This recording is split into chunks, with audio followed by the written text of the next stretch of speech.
قسمتي الميزانية اختي وقلتي غادي صافي غادي نوفر. لا اختي راكي غالطة. تقسيم الميزانية غير خطوة. شنو اللي خاصك ديري مورا تقسيم الميزانية؟ خاصك هاد 4 النقاط ضروري تحفظيهم وضروري تعتمديهم.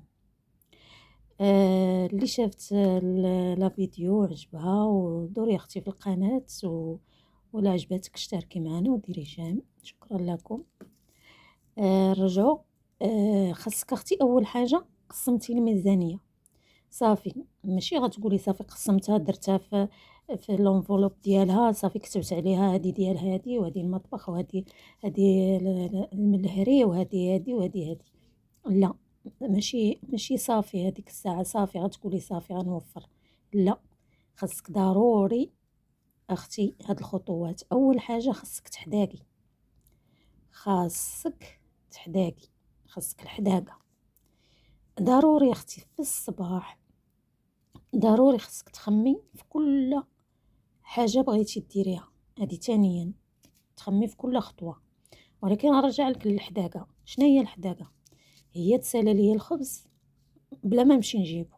غنقول انا بغيت نوفر لحقاش قسمت ميزانيتي وبغيت نوفر. شنو غندير؟ غنمشي اختي نعجن. الا كانوا وليدات كيفيقوا مع 7 باش يمشيو للمدرسه وداكشي انتي غتفيقي قبل. ولا من الاحسن اختي عجني في الليل كتعجني كطيبيه في الليل. ما كتكونيش ديك الساعه متبوعه حتى بحاجه. طيبيه اختي ملي تكوني طيبيه في عشيوتك ولا حتى تسالي عشيوتك وطيبيه هذا الخبز. ونفكر في الليل اشنو غندير النهار لغد، ولا نكتب جدول الاكل.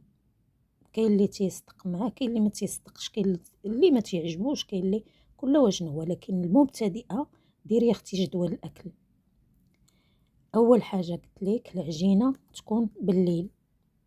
ديري عجينه ديال الخبز وخرجي منها مخيمرات.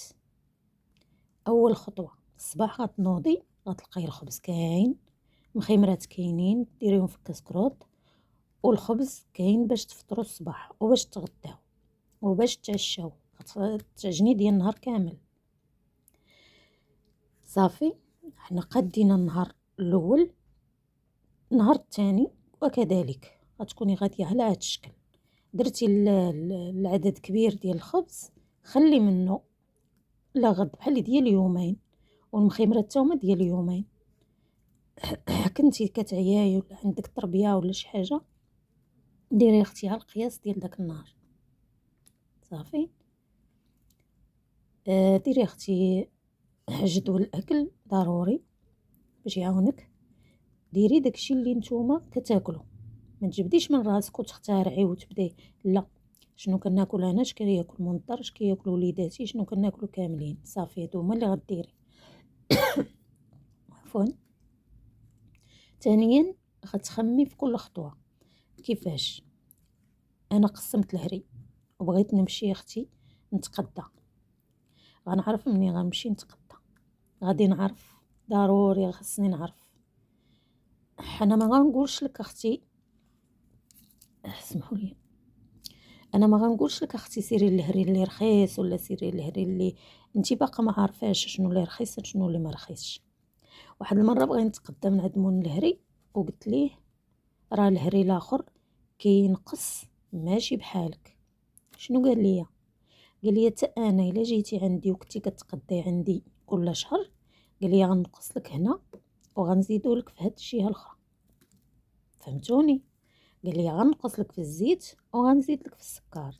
انت كتقولي لي اللائحه ونكتب لك انا الاثمنه وصافي.